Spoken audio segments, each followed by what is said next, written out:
Hi friends, welcome to today's video. I'm going to do two sort of quickish reviews in one, starting with volume 5 of the graphic novel series Monstress, and then finishing with the Graveyard book by Neil Gaiman.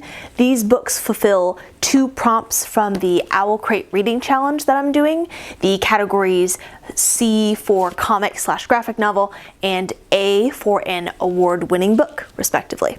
So I gave this volume called War Child 4 out of 5 stars. The story is good, but honestly and I mentioned this in another video when I first went over all of my reading picks for the Owl Crate reading challenge, that it's the stunning artwork that's keeping me invested in this series. For most of the volumes that I've read, I've felt like I'm not grasping like the full story. It's just kind of hard to follow what's going on, to be honest. There are times when I think that I understand, and then I'll be like, wait, who's who again? And what happened with this person? And what's their goal? Like, I don't know. I don't know if that's just the fault of the medium, because comics, lack the in-depth descriptions that a novel has, or what it is. But I've looked at other people's reviews of the different volumes, and there are lots of people who seem as lost as I am sometimes, so maybe it's just not actually written very coherently. I don't know which one it is. This takes place in a 1900s Asian-inspired Art Deco-y steampunk fantasy world during a conflict between the Federation of Humans and the race of Arcanics, who are non-humans that look like a mix of like animals, demons, and spirits. The main character is Micah Halfwolf, an Arcanic who is looking for answers about the murder of her mother and who has this ancient god living inside of her that craves human flesh. The whole series is very graphic and violent and has a rich, dark, gritty feel to it. Micah herself has just lived a life of horror and suffering, and this volume showcased more of that, flashing back to the Battle of Constantine, a key battle in this world's history, and showing her role in it as like just a little child. There are flashbacks to her and her childhood friend, along with other children being sent out onto a live battlefield to retrieve weapons from the dead and fallen soldiers while they're being shot at and killed. These children, totally horrifying. But even so, in the present day, Micah is not a very likable heroine, not a very likable person. She's mean and cold. I have to respect her, but I don't like her.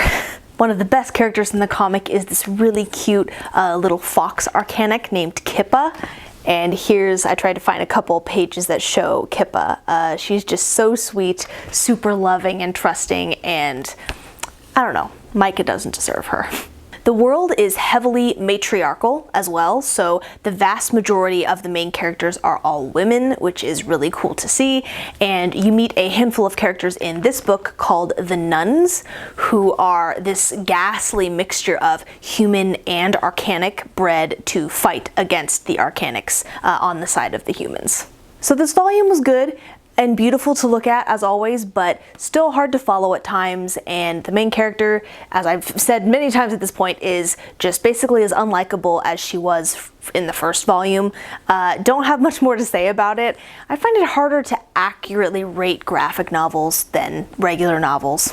And then I read The Graveyard book by Neil Gaiman. This is a middle grade fantasy about a boy named Nobody Owens, or Bod for short, who was raised by ghosts in a graveyard after his family was murdered by a man called Jack. So it's organized in an anthology type style, starting when Bod is just an infant. In each successive chapter, he gets a little bit older until he's a teenager by the end. And in each chapter, Bod has a different adventure, meets different people and ghosts, friends and bad guys, and it eventually culminates in a confrontation between Bod and Jack. So, for example, the chapter called The Hounds of God, we, the audience, are told about how every graveyard has that one tombstone that's, you know, all grown over, parts of it are chipped and worn away, it's creepy looking and just feels bad, and those are called ghoul gates. And they lead to a place called Ghoulheim, where the ghouls live. And Bod gets spirited away through one of them, and he has to find a way to get back to our world. It's just like the whole book, it's just this really great mixture of humor, adventure, and just kind of creepy moments. Each little story was fun and interesting and just like the perfect mix of a bunch of different elements. This book was excellent. I gave it 5 out of 5 stars. The chapters were full of fun individual stories that are all tied together by the Jack plotline, and the very last chapter was beautifully written.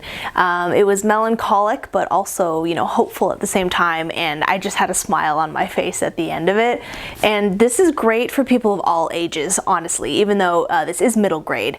I know that it sounds kind of dark. As I said, it starts out with the murder of Bod's family, but that part isn't graphic or explicitly described. It's just kind of written around, so to say. It's a great coming of age story. Bod is an oddity in both his strange world and our own, and he, you know, embraces his uniqueness and comes, you know, learns to come into his own. He's just a good kid. I know a lot of people aren't a fan of Gaiman's writing style. It can be very dry, and I guess the word I would use in other books is almost flat. The characters in his books can feel flat in that very British way, but this book isn't really like that. It's not nearly as dry, maybe because it's meant for a younger audience. It really feels dialed back, you know, dialed back to a 1. The writing is simple, but still entertaining and at times just very wholesome. And my edition included Gaiman's Newbery Medal acceptance speech for this book at the very end, and it was earnest and touching and inspiring, and like it resonated with me in that it reflected my own love of reading and encapsulated something that I consider to be the truth, which is that fiction is an escape from reality. It's a safe haven where you can get a taste of the truths of life, the good and the bad, through the beautiful lies of a story. I loved it. Again, 5 out of 5 stars, highly recommend. And if you have kids, you know, I recommend it to them. Maybe read it to them if they can't read quite yet. Instill that love of stories young. So there you have it. Those are my reviews of those 2 books. I've made progress on that Owl Crate Reading Challenge, which I will link if you're interested to see the lineup of books that I have going on for that. You can check that out. But thank you guys so much for watching, and I will see you in the next one. Bye!